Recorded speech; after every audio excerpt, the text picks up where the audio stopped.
ഇന്ന് നമ്മോടൊപ്പമുള്ളത് ഇന്ത്യയിലെ ആദ്യത്തെ പ്രവാസി പ്രസ്ഥാനത്തിൻ്റെ സ്ഥാപകനും തിരുവനന്തപുരം സ്വദേശിയുമായ പ്രവാസി ബന്ധു ഡോക്ടർ എസ് അഹമ്മദാണ്. നമസ്കാരം സാർ. നമസ്കാരം. ദീർഘകാലം പ്രവാസം ജീവിതം നയിച്ച അങ്ങ് എങ്ങനെയാണ് ഒരു പ്രവാസി പ്രസ്ഥാനം കെട്ടിപ്പടുക്കേണ്ട കാര്യത്തിലേക്ക് എത്തിപ്പെട്ടത്? വളരെ പ്രസക്തമായ ചോദ്യമാണ് താങ്കളെടുത്തത്. ദീർഘമായ 32 വർഷക്കാലത്തെ പ്രവാസ ജീവിതമാണ് എൻ്റെ ജീവിതത്തിലുള്ളത്. 1975 പ്രവാസ ലോകത്തേക്ക് ആദ്യമായി ഞാൻ യാത്ര ചെയ്യുമ്പോൾ എൻ്റെ മനസ്സിനകത്തുണ്ടായിരുന്നത് എൻ്റെ ജീവിതം ഭദ്രമാക്കുക, എൻ്റെ കുടുംബത്തെ രക്ഷപ്പെടുത്തുക എന്നുള്ളതായിരുന്നു. അത് തികച്ച ഒരു സ്വാർത്ഥ താല്പര്യമായിരുന്നെന്ന് ഞാൻ അവിടെ ചെന്നതിന് ശേഷം എനിക്ക് മനസ്സിലായി. ഓരോ സന്ദർഭങ്ങളിലും പ്രവാസികളായി നിൽക്കുന്ന പലരെയും പല മുഖങ്ങളെയും എനിക്ക് കാണാൻ കഴിഞ്ഞിട്ടുണ്ട്. പ്രവാസ ജീവിതം നയിക്കാൻ ജീവിതത്തിനോട് കടപ്പാടുള്ളവരായി വന്നവരും പ്രവാസികളായി നേരം പോക്കിനായി വന്നവരും ഞാൻ കണ്ടിട്ടുണ്ട്. പക്ഷെ അവരിൽ ഏറിയ ഭാഗവും നിസ്സഹായരും ജീവിതത്തിൻ്റെ ദുഃഖങ്ങൾ അനുഭവിച്ച് അതിന് പരിഹാരം കണ്ടെത്തുവാൻ വേണ്ടി വന്നവരായിരുന്നു. ഒരു കാലഘട്ടത്തിൽ അല്ലെങ്കിൽ അന്നത്തെ ആ സന്ദർഭത്തിൽ അവിടെ സ്കിൽഡിനേക്കാളും അൺസ്കിൽഡിനെയായിരുന്നു ഗൾഫ് നാടുകളിൽ ആവശ്യം. ആശാരികൾ, മേസന്മാർ, പെയിൻറ്റേഴ്സ്, ഡ്രൈവേഴ്സ്, ഗാർഡനേഴ്സ്, ഇങ്ങനെ വളരെയധികം കഠിനമായി ജോലിഭാരമുള്ള തസ്തികകളിലേക്കാണ് ഏറ്റവും കൂടുതൽ ആൾക്കാർ അന്ന് ഗൾഫ് നാടുകളിലേക്ക് വിസ ഇഷ്യൂ ചെയ്ത് എടുത്തിട്ടുള്ളത്.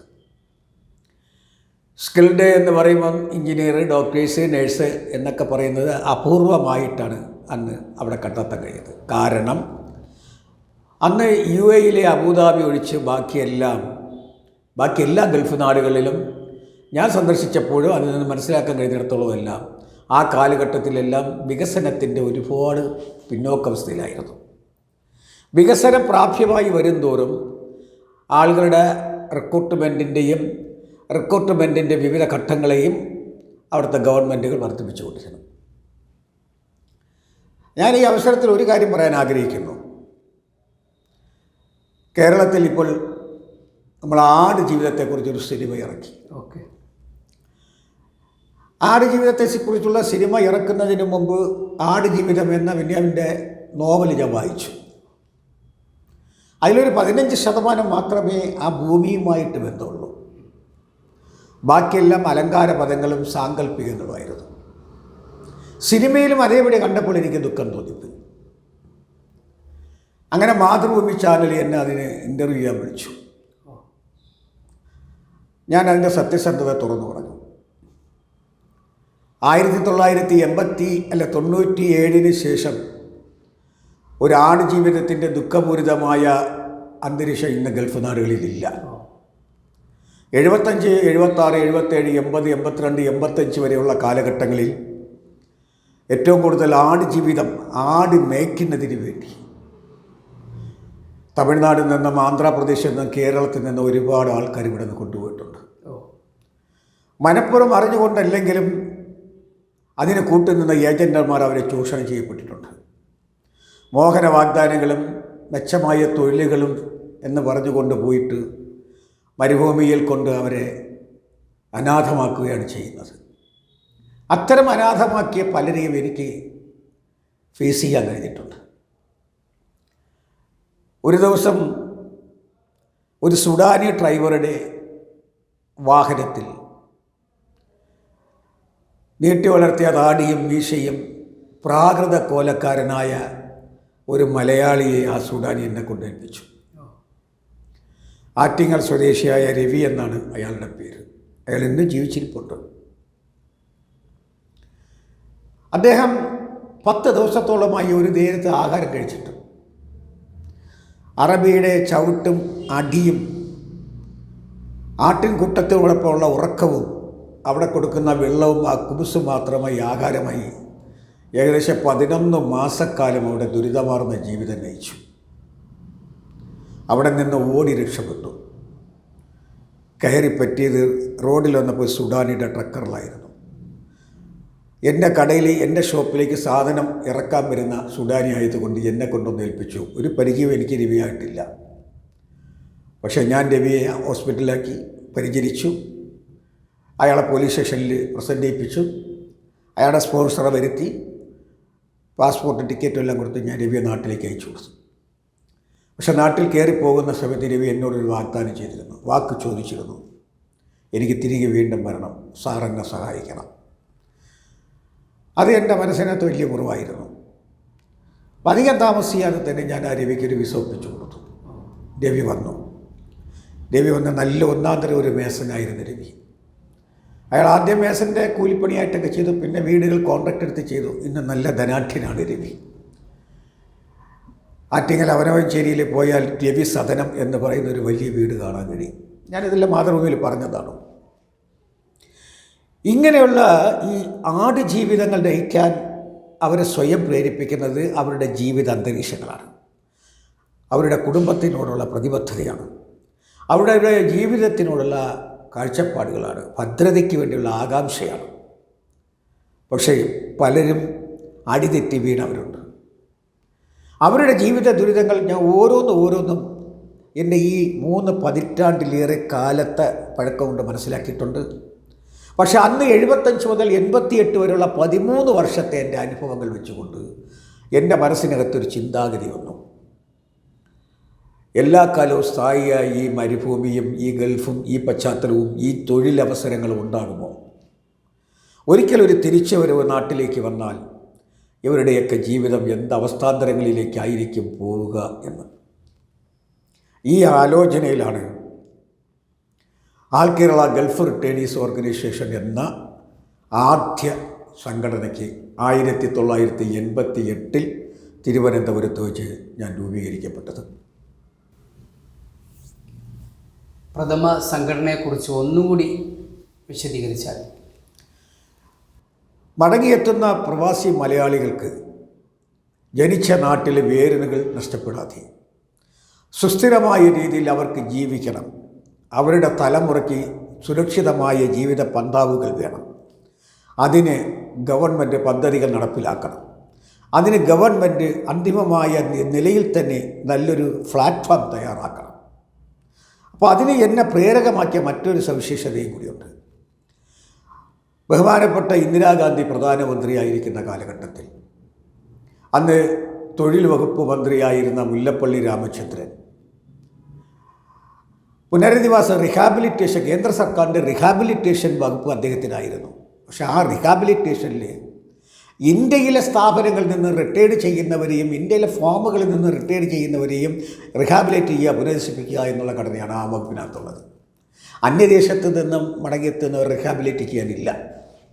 ആ സമയത്ത് ബഹുമാന്യനായ മുല്ലപ്പള്ളി സാറ് പാർലമെൻറ്റിൽ ബഹുമാനപ്പെട്ട ഒരു മെമ്പറുടെ ചോദ്യത്തിന് ഉത്തരമായി മറുപടി നൽകി. ഇന്ത്യയിലെ വിദേശ നാണ്യ സമ്പാദനത്തിന് ഇന്ത്യ ഗവൺമെൻറ്റിൻ്റെ പൊതുഖജനാവിൽ നിന്നും 1 നയാ പൈസയുടെ ചിലവില്ലാതെ ആയിരക്കണക്കിന് കോടി രൂപയുടെ വിദേശധനം സമ്പാദിക്കുവാൻ കഴിയുന്നത് പ്രവാസികളിൽ നിന്നാണ്. അവരുടെ യാത്രയ്ക്ക് ആവശ്യമായ ഒരു പാസ്പോർട്ടിൻ്റെ ഫോം വാങ്ങുന്നവരുടെയും അവരവരുടെ പോക്കറ്റുകളിലെ കാശ് കൊടുത്താണ്. ഇന്ത്യ ഗവൺമെൻറ് അവരെ അടിച്ചേൽപ്പിക്കപ്പെട്ട പാസ്പോർട്ട് ഫീസ്, എമിഗ്രേഷൻ ഫീസ് എല്ലാം ആ ടിക്കറ്റ് വരെ അവരെടുത്താണ് പോകുന്നത്.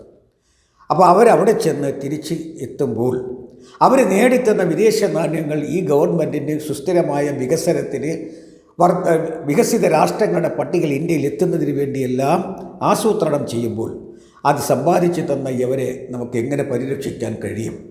എൻ്റെ വകുപ്പിൽ പുനരധിവാസത്തിൽ ആ ഘടന കാണുന്നില്ല എന്ന് അദ്ദേഹം പറഞ്ഞപ്പോൾ ബഹുമാനപ്പെട്ട ഇന്ദിരാഗാന്ധി അന്ന് വ്യക്തമായ രീതിയിലൊരു കാര്യം വെളിപ്പെടുത്തി.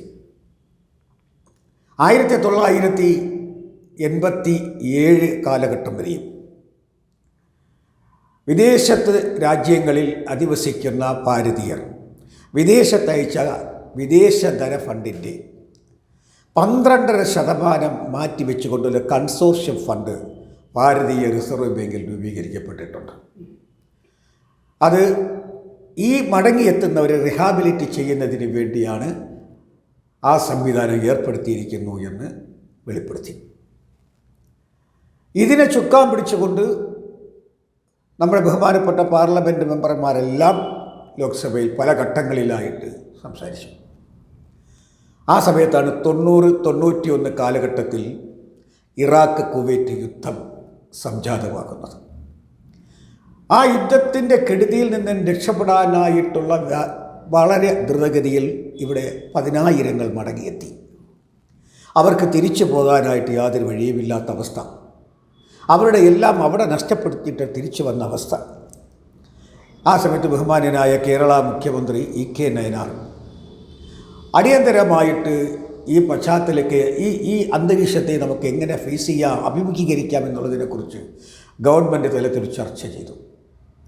കേരളത്തിൽ നിന്നും പാർലമെൻറ്റിലേക്ക് പോയ MP-മാരും കേന്ദ്രമന്ത്രിമാരും ഉൾപ്പെടെ പലരും അതിൽ പങ്കെടുത്തു. വീണ്ടും അവിടെ ബഹുമാന്യനായ മുല്ലപ്പള്ളി ഇക്കാര്യം വ്യക്തമാക്കി. അതിനെ ചുവട് പിടിച്ചുകൊണ്ട് അന്ന് പ്ലാനിംഗ് കമ്മീഷൻ കേരളത്തിൻ്റെ പ്ലാനിംഗ് ബോർഡ് വൈസ് ചെയർമാനായ ഗുലാത്തിയും പ്ലാനിംഗ് ബോർഡിൻ്റെ സെക്രട്ടറി ആയിരുന്ന നമ്പ്യാർ സാറും നമ്മുടെ സംസ്ഥാന ചീഫ് സെക്രട്ടറി ആയിരുന്ന CP നായരും ചേർന്നുകൊണ്ട് ഒരു കമ്മിറ്റി രൂപീകരിച്ചുകൊണ്ട് ഗവൺമെൻറ്റിനോട് നിവേദനം കൊടുക്കുന്നു. ആ നിവേദനം കൊടുത്ത് ഗവൺമെൻറ് 750 കോടി രൂപ കുവൈറ്റ് യുദ്ധത്തിൽ കെടുതിയിൽ ദുഃഖം ദുരിതം അനുഭവിക്കുന്നവരെ മടങ്ങിയെത്തിക്കുന്നതിനും അവരുടെ ആവശ്യമായ കാര്യങ്ങൾ ചെയ്ത് കേരള സർക്കാർ കൊടുക്കുന്നതിന് വേണ്ടി 750 കോടി രൂപ അനുവദിച്ചു. അതിലൂടെയാണ് ഏകദേശം 1,64,000 വരുന്ന മലയാളികളെ ടിക്കറ്റ് എടുത്തു കൊടുത്ത് വീണ്ടും തിരിച്ച് അവരയപ്പിച്ചത്. ഈ അയപ്പിക്കുന്നത് കൂടാതെ Jordan, Kuwait, Iraq, Saudi Arabia, Yemen ഈ 4 രാജ്യങ്ങളിലെ ഇന്ത്യൻ എംബസി ഉദ്യോഗസ്ഥർക്ക് കർശനമായ നിർദ്ദേശങ്ങൾ നൽകി ഇവരുടെ പാർപ്പിടം, ഇവരുടെ തൊഴിൽ, ഇവരുടെ സ്ഥാപനങ്ങൾ എല്ലാം പ്രൊട്ടക്റ്റ് ചെയ്യാനുള്ള നടപടികൾ സ്വീകരിക്കുമെന്നുള്ള വാർണിംഗ് കൊടുത്തു. അങ്ങനെ ഇവിടെ നിന്ന് പോയ പലരും രക്ഷപ്പെട്ടു. ഇന്നും പലരും ഈ മേഖലകളിൽ ജീവിക്കുന്നുണ്ട്. ഈ പശ്ചാത്തലത്തിലാണ് റിഹാബിലിറ്റേഷൻ ഏറ്റവും കൂടുതൽ അനിവാര്യമാണെന്ന് എനിക്ക് മനസ്സിലാവുന്നത്. അതുകൊണ്ടാണ് 1988 ഏപ്രിൽ മാസം 16-ാം തീയതി ആൾ കേരള ഗൾഫ് റിട്ടേണീസ് ഓർഗനൈസേഷൻ, ഗൾഫിൽ നിന്ന് മടങ്ങിയെത്തിയവരുടെ സംഘടന എന്ന പേരിൽ രജിസ്റ്റർ ചെയ്തുകൊണ്ട് ഒരു സംഘടന രൂപീകരിക്കപ്പെട്ടു. അതാണോ പ്രഥമ സംഘടന? അതാണ് ആദ്യത്തെ, ഇന്ത്യയിലെ ആദ്യത്തെ സംഘടന അതാണ്. 1988 ഏപ്രിൽ മാസം 16-ാം തീയതി സംസ്ഥാന രജിസ്ട്രേഷനോട് കൂടി പ്രവർത്തനം ആരംഭിച്ച ആൾ കേരള ഗൾഫ് റിട്ടേണീസ് ഓർഗനൈസേഷൻ. ആ സംഘടനയുടെ ആവിർഭാവം വന്നു 91, 92, 93, 94, 95 വരെയും നിരന്തരമായ മേഖലാ സമ്മേളനങ്ങൾ, ജില്ലാ സമ്മേളനങ്ങൾ, പ്രകടനങ്ങൾ, ധർണകൾ, സമരങ്ങൾ ഇത് എല്ലാം നടത്തിയ അവസാനം ബഹുമാന്യനായ മുഖ്യമന്ത്രിക്ക് ഞങ്ങളൊരു മെമ്മോറാണ്ടം കൊടുക്കുന്നു. 27 പോയിന്റുകൾ അടങ്ങുന്ന ഒരു അവകാശ പത്രികയായിരുന്നു ഞങ്ങൾ അത് സമർപ്പിച്ചത്. അദ്ദേഹം അത് വായിച്ചു.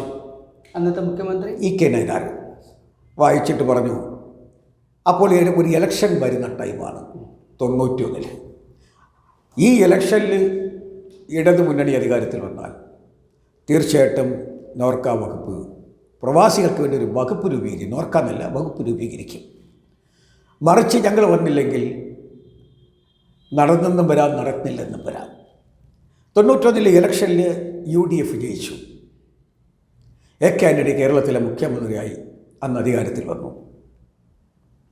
പകുതി ഘട്ടത്തിൽ അദ്ദേഹം മാറി ഉമ്മൻചാണ്ടി വന്നു.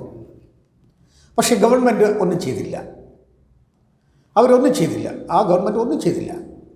96 നടന്ന ഇലക്ഷനിൽ ഇടതുമുന്നണി അധികാരത്തിൽ വന്നു. EK നയനാർ മുഖ്യമന്ത്രിയായി.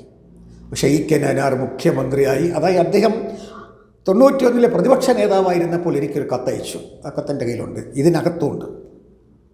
ആ കത്തിനകത്ത് എഴുതിയിരുന്നു, ഞാൻ വീണ്ടും മുഖ്യമന്ത്രിയായാൽ നിങ്ങൾക്ക് വേണ്ട എല്ലാ കാര്യങ്ങളും ഞാൻ ചെയ്യുമെന്ന് എനിക്ക് വാക്ക് തന്നു. ആ വാക്ക് അദ്ദേഹം 96 നിർവഹിച്ചു. അദ്ദേഹം മുഖ്യമന്ത്രിയായി സത്യപ്രതിജ്ഞ ചെയ്ത് ഒരു 3-4 മാസത്തിനുള്ളിൽ തന്നെ പ്രവാസികൾക്കൊരു വകുപ്പ് ഉണ്ടാക്കാൻ തീരുമാനിച്ചു.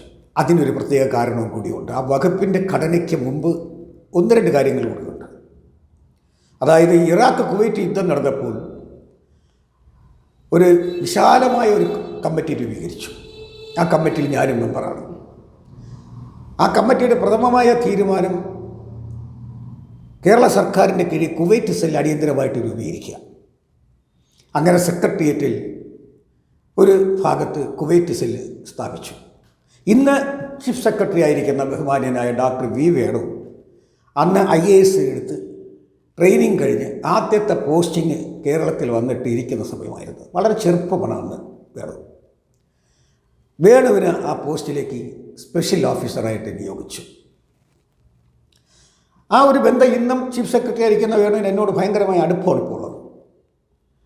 ഞങ്ങൾ എല്ലാം കൂടി ഒന്നിച്ച് ചേർന്നുകൊണ്ട് ആ കുവൈറ്റ് സെല്ലിൻ്റെ പ്രവർത്തനങ്ങൾ ത്വരിതപ്പെടുത്തി റിഹാബിലിറ്റേഷൻ വേണമെന്നവർക്ക് റിഹാബിലിറ്റേഷൻ കൊടുത്ത് മറിച്ച് തിരിച്ചങ്ങോട്ട് പോകുന്നവർ തിരിച്ചങ്ങോട്ട് വെച്ച് ഇതെല്ലാം കഴിഞ്ഞപ്പോൾ കുവൈറ്റ് സെല്ല് ക്ലോസ് ചെയ്യാൻ പോയി. അന്ന് ബഹുമാനി വേണുവിനെ ഒരിക്കലും നമുക്ക് വിസ്മരിക്കാൻ കൊള്ളില്ല. വേണുവിൻ്റെ സമ്മർദ്ദം ശരിക്കും മുഖ്യമന്ത്രിയുടെ അടുത്തുണ്ടായിരുന്നു. അദ്ദേഹം അന്ന് CM കണ്ടിട്ട് പറഞ്ഞ സമയം ഇതൊരു ആവശ്യമായ ഘടകമാണ്, അതുകൊണ്ട് കുവൈറ്റ് സെല്ല് എന്നുള്ളത് മാറ്റിയിട്ട് നോർക്ക സെല്ലാക്കാൻ പറഞ്ഞു. അങ്ങനെ നോർക്ക സെല്ല് എസ്റ്റാബ്ലിഷ് ചെയ്തു. നോർക്ക സെല്ല് 10 മാസമേ നിലനിന്നുള്ളൂ. 10ാമത്തെ മാസം അത് നോർക്ക ഡിപ്പാർട്ട്മെൻറ്റായി മാറി. പ്രവാസി കേരളീയ ക്ഷേമകാര്യ വകുപ്പ്, non resident categories welfare department എന്ന് പേര് കൊടുത്തുകൊണ്ട് നോർക്ക ഡിപ്പാർട്ട്മെൻറ്റ് ഇംപ്ലിമെൻറ്റ് ചെയ്തു. ആദ്യത്തെ നോർക്ക ഡിപ്പാർട്ട്മെൻറ്റിൻ്റെ സെക്രട്ടറിയും എൻ്റെ പ്രിയ സുഹൃത്തും ബഹുമാന്യനായ ഇന്നത്തെ ചീഫ് സെക്രട്ടറി വേണുവായിരുന്നു. അത് കഴിഞ്ഞതിന് ശേഷം കുറച്ച് കഴിഞ്ഞ ഡിപ്പാർട്ട്മെൻറ്റ് രൂപീകരിച്ചതിന് ശേഷമാണ് അടുത്ത് വീണ്ടും ഗവൺമെൻറ് മാറി വേറെ ഗവൺമെൻറ് വന്നത്. ആ ഗവൺമെൻറ് കഴിഞ്ഞതിന് ശേഷം VS അച്യുതാനന്ദൻ വന്നു. VS അച്യുതാനന്ദൻ വന്നപ്പോൾ ഈ ഡിപ്പാർട്ട്മെൻറ്റിന് അപ്പോൾ അങ്ങനെ ഇരിക്കുമ്പോൾ ഈ AK ആൻ്റണി രണ്ടാമതൊരു മുഖ്യമന്ത്രിയായി. ആ സമയത്ത് MMSന് പ്രവാസികാര്യ വകുപ്പ് കൊടുത്തു. അപ്പോൾ നമ്മൾ കുറേയൊക്കെ പ്രതീക്ഷിച്ചു ഹസൻ എന്തെങ്കിലുമൊക്കെ ചെയ്യും. ഹസൻ പ്രവാസി ലോകവുമായിട്ട് ബന്ധമുള്ളൊരു വ്യക്തിയാണ്, നമ്മൾ ഏറ്റവും കൂടുതൽ ബന്ധങ്ങളുള്ള ആളാണ്. പക്ഷേ അദ്ദേഹത്തിനോട് ഞങ്ങൾ സമർപ്പിച്ച ഒരു കാര്യം മാത്രമേ ഉണ്ടായിരുന്നുള്ളൂ. വകുപ്പ് രൂപീകരിച്ചു. വകുപ്പിൻ്റെ കീഴിൽ പ്രവാസികൾ മടങ്ങിയെത്തിയവർക്ക് വേണ്ട ആവശ്യമായ ക്ഷേമ പദ്ധതികൾ നടപ്പിലാക്കാൻ ഒരു കമ്പനി രൂപീകരിക്കുക. കമ്പനി രൂപീകരിച്ചില്ലെങ്കിൽ ഒരു ബോർഡ് എസ്റ്റാബ്ലിഷ് ചെയ്യുക. ഇത് രണ്ടിൽ ഏതെങ്കിലും ഒന്ന് ചെയ്യാൻ പറഞ്ഞു. അദ്ദേഹം ഇത് രണ്ടും ചെയ്യാതെ ഒരു ഏജൻസി ഉണ്ടാക്കി.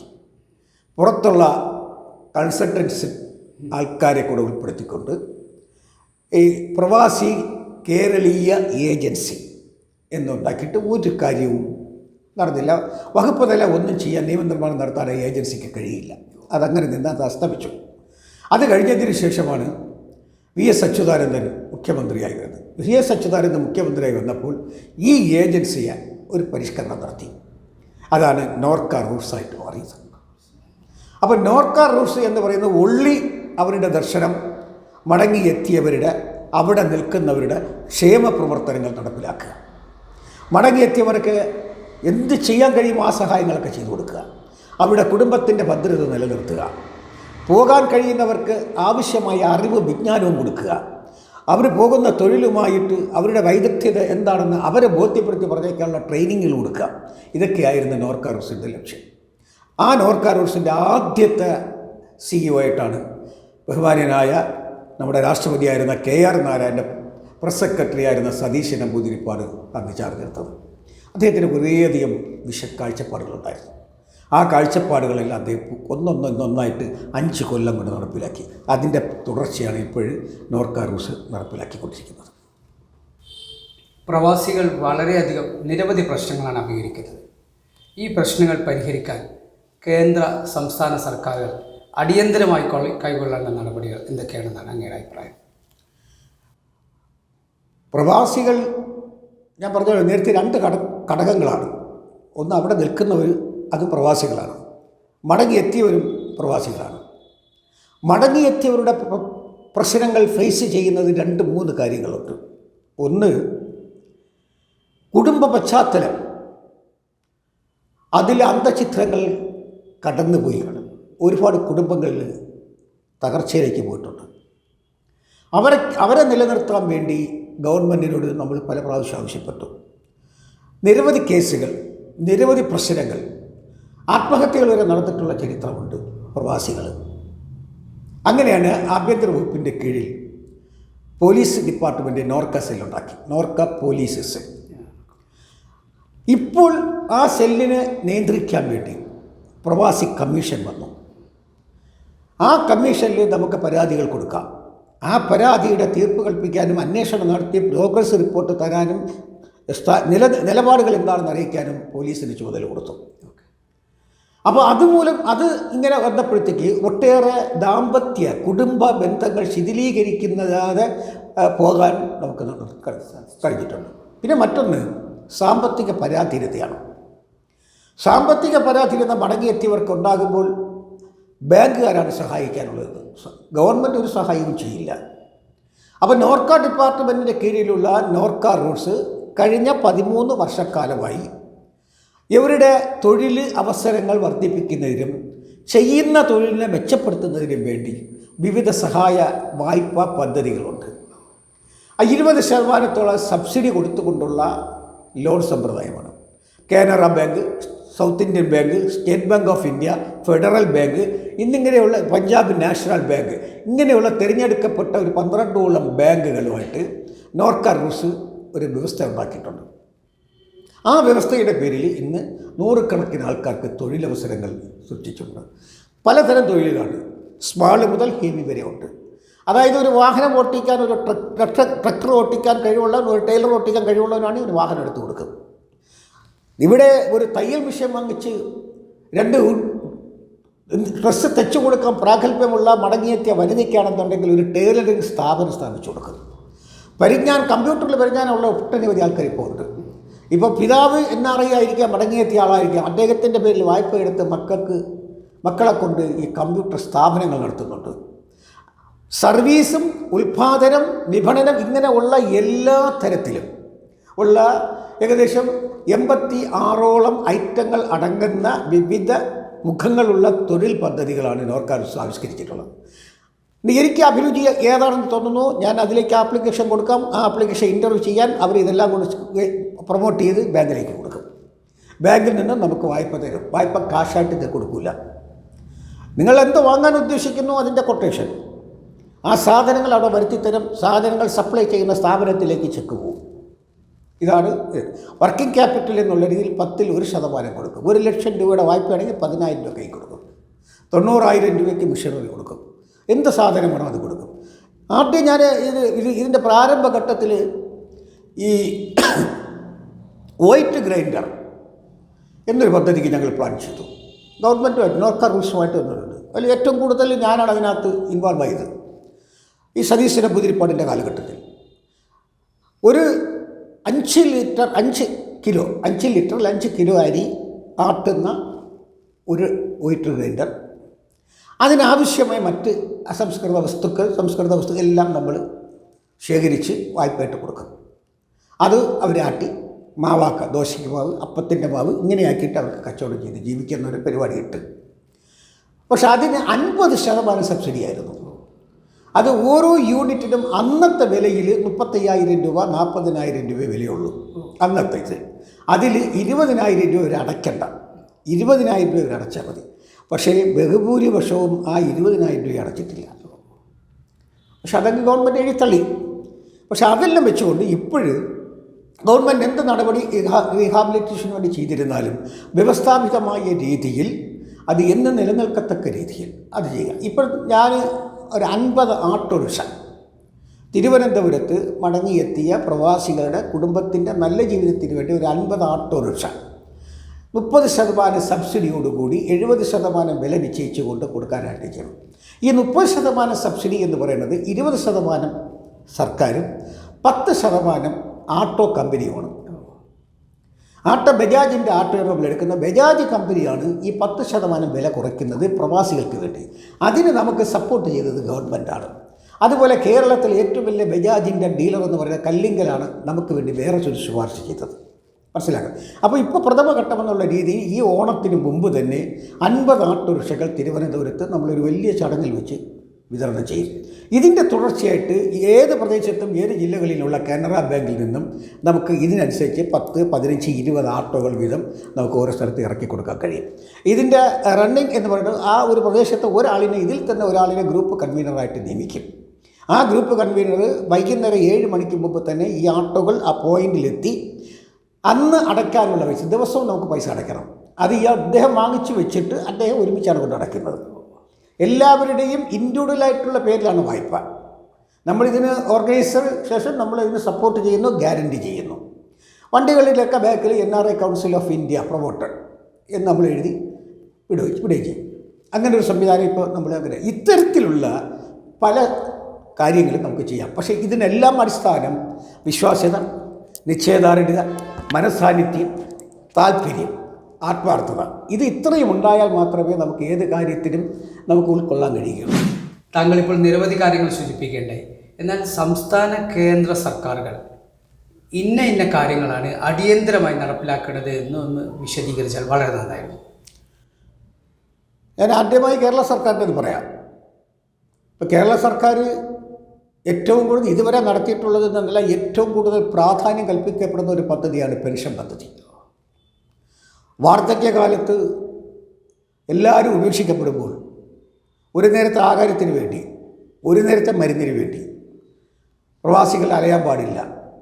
ആ ഒരു ദീർഘമായ കാഴ്ചപ്പാടിൻ്റെ അടിസ്ഥാനത്തിലാണ് വളരെ തുച്ഛമായ തുക 5 വർഷക്കാലം അംശാദായം അടച്ചുകൊണ്ട് 60ാമത്തെ വയസ്സ് മുതൽ പെൻഷൻ കൊടുക്കുക എന്നുള്ള പ്രഖ്യാപനം പദ്ധതി നടപ്പിലായത്. ഈ പദ്ധതി ആദ്യം 55 വയസ്സ് വരെ ഉണ്ടായിരുന്നുള്ളൂ ചേരുന്നതിന്. അന്നത്തെ എടുക്കുന്ന 55 വയസ്സ് വരെ. പ്രായപരിധി എടുത്ത് മാറ്റണമെന്ന് ആവശ്യപ്പെട്ടുകൊണ്ടാണ് ഞാൻ രക്തസാക്ഷി മണ്ഡപത്തിൽ സമരം കിടന്നത്. അന്ന് ഉമ്മൻചാണ്ടി ഗവൺമെൻറ്റാണ്, KC ജോസഫ് പ്രവാസികാര്യ വകുപ്പ് മന്ത്രിയാണ്. അവസാനം ഒരു ദിവസം പൂർണ്ണമായി, രണ്ടാമത്തെ ദിവസത്തിൻ്റെ ഒരു 12 മണിയോടുകൂടി പകൽ 12 മണിയോടുകൂടി KC ജോസഫിൻ്റെ സമരപ്പന്തലിൽ വന്നു രക്തസാക്ഷി മണ്ഡപത്തിൽ. അന്ന് ഞാനും പ്രേമേന്ദ്രനും രാജഗോപാലും ഞങ്ങളോട്ട് സംസാരിച്ചുകൊണ്ടിരിക്കുമ്പോഴായിരുന്നു ഇദ്ദേഹം വരും. അദ്ദേഹം വന്നിട്ട് പറഞ്ഞു, ഇങ്ങനെ മാറ്റണം, സമരം അവസാനിപ്പിക്കണം, അത് നിങ്ങളിവിടെ കിടക്കുന്നത് ശരിയല്ല എന്നൊക്കെ പറഞ്ഞു. ഞാൻ പറഞ്ഞു മാറാം, സമരം അവസാനിപ്പിക്കാം, പക്ഷേ എനിക്കൊരു ഉറപ്പ് കിട്ടണം എൻ്റെ ഈ ആവശ്യത്തിനോട്. 55 വയസ്സെന്നുള്ള പ്രായപരിധി എടുത്ത് മാറ്റണം. പ്രവാസികൾക്ക് ഒരു പ്രായപരിധി ഇല്ല, സർക്കാർ സർവീസല്ല. 80-85 വയസ്സ് വരെ ഇന്ന് ജോലി ചെയ്യുന്ന പ്രവാസി ലോകത്ത് ആൾക്കാരുണ്ട്. അവർ തിരിച്ചു വന്നാൽ ഈ പെൻഷൻ പദ്ധതിയിൽ ചേരണം. അതിന് ഈ പദ്ധതി ഈ ഒരു അടവ് ന്യായം പറഞ്ഞുകൊണ്ട് നിന്നാൽ ഞങ്ങൾക്കാർക്കും രക്ഷപ്പെടാൻ കഴിയില്ല. അങ്ങനെ ഞാൻ സംസാരിച്ചു. അവസാനം പറഞ്ഞു ചെയ്യാം, എനിക്ക് 1 മാസത്തെ ടൈം തരണം. സമരം പിൻവലിച്ചു. 1 മാസത്തിനുള്ളിൽ തന്നെ അദ്ദേഹം 55 എന്നുള്ളത് 60 ആക്കി. അതാണ് ഇപ്പോഴും നിലനിൽക്കുന്നത്. അപ്പോൾ ആ 5 വർഷത്തെ പ്രായപരിധി ഇളവിന് വേണ്ടിയും ത്യാഗം ചെയ്തത് ഞാനാണ്. ഈ 60 വയസ്സ് കഴിഞ്ഞ ഒരാൾക്ക് പെൻഷൻ പദ്ധതിയിൽ ചേരാം. 60 വയസ്സ് കഴിഞ്ഞ ഒരാളിൻ്റെ പെൻഷൻ പദ്ധതിയിൽ ഇപ്പോൾ ചേരാൻ നിയമം അനുശാസിക്കുന്നില്ല. 60 വയസ്സ് കഴിഞ്ഞവർക്ക് പ്രത്യേകമായി ഒരു പെൻഷൻ സ്കീം നടപ്പിലാക്കണമെന്ന് ആവശ്യപ്പെട്ടുകൊണ്ടുള്ള സമരത്തിലാണ് ഞങ്ങൾ ഇപ്പോഴും. കഴിഞ്ഞ നവംബർ മാസം 26-ാം തീയതി തിരുവനന്തപുരത്ത് നോർക്ക റൂട്ട്സിൻ്റെ നടയിൽ ഈ ആവശ്യം ഉന്നയിച്ചുകൊണ്ട് നമ്മൾ സമരം നടത്തി. ബഹുമാനപ്പെട്ട KK രമ MLA ആണ് അത് ഉദ്ഘാടനം ചെയ്തത്. അപ്പോൾ അതിനുശേഷം നടന്ന ചർച്ചകളിൽ അവർ അടിയന്തരമായിട്ട് തന്നെ 60 വയസ്സ് കഴിഞ്ഞ എല്ലാവരും ഉൾപ്പെടുത്തിക്കൊണ്ട് ഒറ്റ പ്രീമിയം വാങ്ങിച്ചുകൊണ്ട് മരണകാലം വരെ അവർക്ക് ഒരു നിശ്ചിത തുക പെൻഷൻ കൊടുക്കാനായിട്ടുള്ള തീരുമാനം എടുക്കും. ഗവൺമെൻറ്റും മുഖ്യമന്ത്രിയും അതിൽ തൽപരനാണെന്ന് പറഞ്ഞിട്ടുണ്ട്. ലോക കേരള സഭയെ താങ്കൾ എങ്ങനെയാണ് വീക്ഷിക്കുന്നത്? ഈ ലോക കേരള സഭ ചേരുന്നത് കൊണ്ട് അവർ എടുത്ത നടപടികളും അവർ തീരുമാനിച്ച പദ്ധതികളൊന്നും ഇന്നുവരെ അത് നടപ്പിലായിട്ടില്ല, പ്രാവർത്തികമാക്കാൻ പറ്റുകയില്ല. കാര്യം അവിടെ ഉന്നയിക്കപ്പെടുന്ന അവകാശങ്ങളും ഡിമാൻഡ്സുകളൊന്നും സാധാരണക്കാരനായ പ്രവാസികൾക്ക് പ്രയോജനപ്പെടുന്നതല്ല.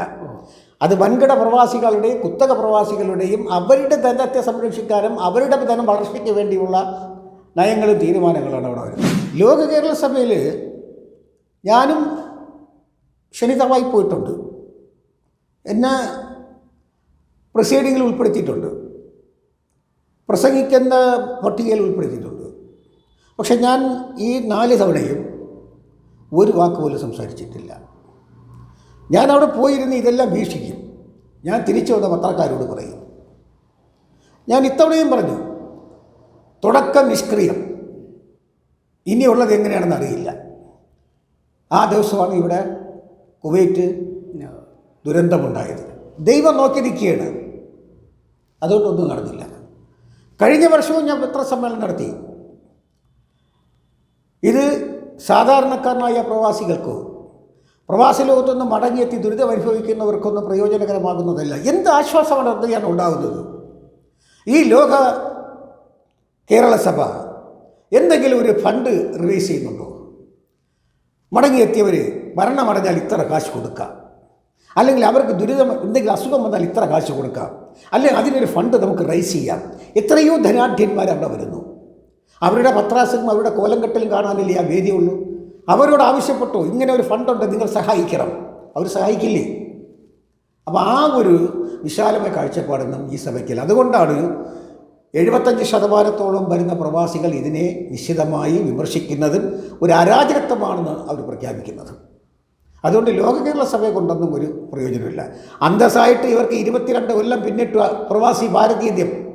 എന്തുകൊണ്ട് കേരള സർക്കാർ ഏറ്റവും കൂടുതലുള്ള പ്രവാസികളുള്ള കേരള മണ്ണിൽ ഈ പ്രവാസി ഭാരതീയ ദിനാഘോഷം നടത്തുന്നില്ല? കേരള സർക്കാർ എന്തുകൊണ്ട് നടത്തുന്നില്ല? ഈ 22 വർഷക്കാലവും മറ്റ് ചിലരല്ലേ നടത്തുന്നത്. അത് ഞാൻ അടുത്ത ചോദ്യത്തിന് ഉത്തരവായിട്ട് പറയാം. അപ്പോൾ അതിനൊന്നും അവർക്ക് സമയമില്ല. അവരുടേതായ ചില താല്പര്യങ്ങളാണ്. ആ താല്പര്യങ്ങൾ സംരക്ഷിക്കുക, കുറേ ധനാഢ്യന്മാരെ അവിടെ വരുത്തുക, അവർക്കാവശ്യമായ ഇമേജ് അവിടെ കൊടുക്കുക, പ്രസംഗിപ്പിക്കുക, പറയുക, തിരിയുക, ഇത്രയേ ഉള്ളൂ. കേന്ദ്ര സർക്കാർ അതൊന്നുകൂടി വിശദീകരിക്കും. കേന്ദ്ര സർക്കാർ ഇപ്പോൾ ഒട്ടനവധി കാര്യങ്ങൾ ചെയ്തിട്ടുണ്ട്. കേന്ദ്ര സർക്കാർ നടപ്പിലാക്കിയ പ്രവാസി ഭാരതി ദേശീയ പ്രൊട്ടക്ഷൻ കൗൺസിൽ അതിൻ്റെ കോർഡിനേറ്റിംഗ് ചെയ്യുന്നതിനോ അല്ലെങ്കിൽ അതിൻ്റെ സംസ്ഥാന സോണൽ ഓഫീസുകളായിട്ടോ എല്ലാ സംസ്ഥാന ഗവൺമെൻറ്റിൻ്റെ കീഴിൽ അത് നടപ്പിലാക്കുന്നു.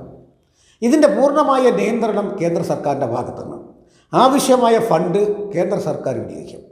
ഈ പ്രൊട്ടക്ഷൻ കൗൺസിലിൻ്റെ പ്രവർത്തനം എന്ന് പറയുന്നത് അവർ നിർദ്ദേശിക്കപ്പെടുന്നത് എന്തെന്ന് വെച്ചാൽ എത്ര കാലം പ്രവാസിയായി ജീവിച്ചു, എത്ര കാലം, ആ ഓരോ വർഷത്തിനും ഒരു നിശ്ചിത തുക അവർക്ക് പ്രോവിഡൻറ്റ് ഫണ്ട് പോലെ അല്ലെങ്കിൽ കേന്ദ്ര സർവീസ് പെൻഷൻ സ്കീം പോലെ ഒരു കൊല്ലത്തേക്ക് ഇത്ര രൂപ എന്നുള്ള രീതിയിൽ 10 കൊല്ലം നിന്നാൽ അതിൻ്റെ 10 ഇരട്ടി അവരുടെ മരണകാലം വരെയും അവരുടെ വീടുകളിൽ പെൻഷനായിട്ട് അവർ നൽകപ്പെടും.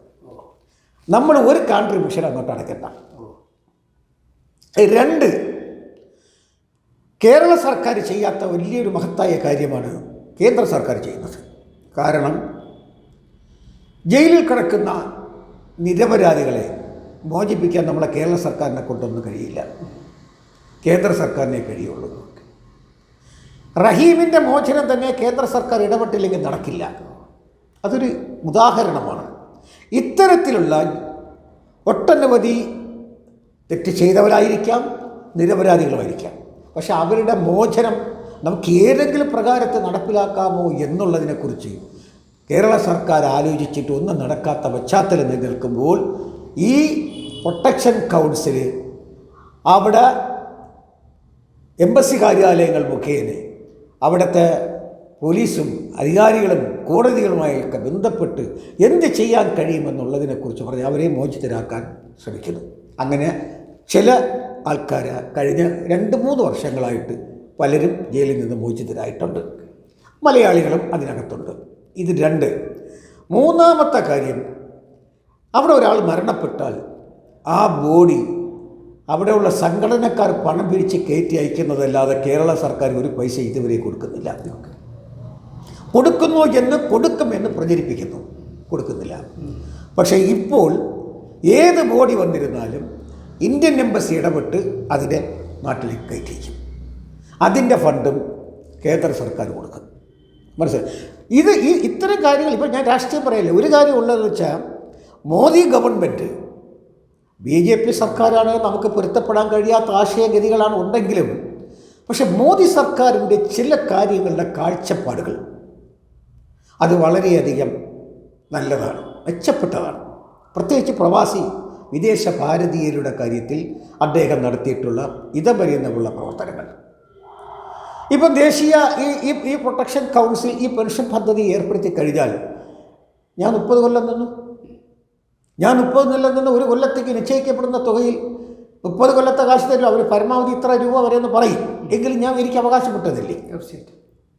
അപ്പോൾ എൻ്റെ അങ്ങോട്ടുള്ള കാലഘട്ടത്തിൽ, അങ്ങോട്ടുള്ള എൻ്റെ ജീവിതത്തിൽ ഞാൻ കിടക്കയിൽ കിടക്കുന്ന ഒരു സന്ദർഭം വന്നാൽ എനിക്ക് പരിഹരിക്കാനും എനിക്ക് എന്നെ ആശ്വസിപ്പിക്കാനും ആളുകളെ നിർത്താനും എല്ലാത്തിനും എനിക്ക് സമ്പത്തുണ്ടെന്ന് പറഞ്ഞാൽ എല്ലാവരും ഉണ്ടാവും. ഒന്നുമില്ല എന്ന് പറഞ്ഞാൽ എനിക്ക് ആരും കാണില്ല. അത് ഈ സാമൂഹ്യ വ്യവസ്ഥിതിയുടെ മറ്റൊരു ഭാഗമാണ്. അതുകൊണ്ട് കേന്ദ്ര സർക്കാർ ഒട്ടനവധി പ്രയോജനകരമായ പദ്ധതികൾ പ്രവാസി സമൂഹത്തിന് വേണ്ടി നടപ്പിലാക്കുന്നുണ്ട്.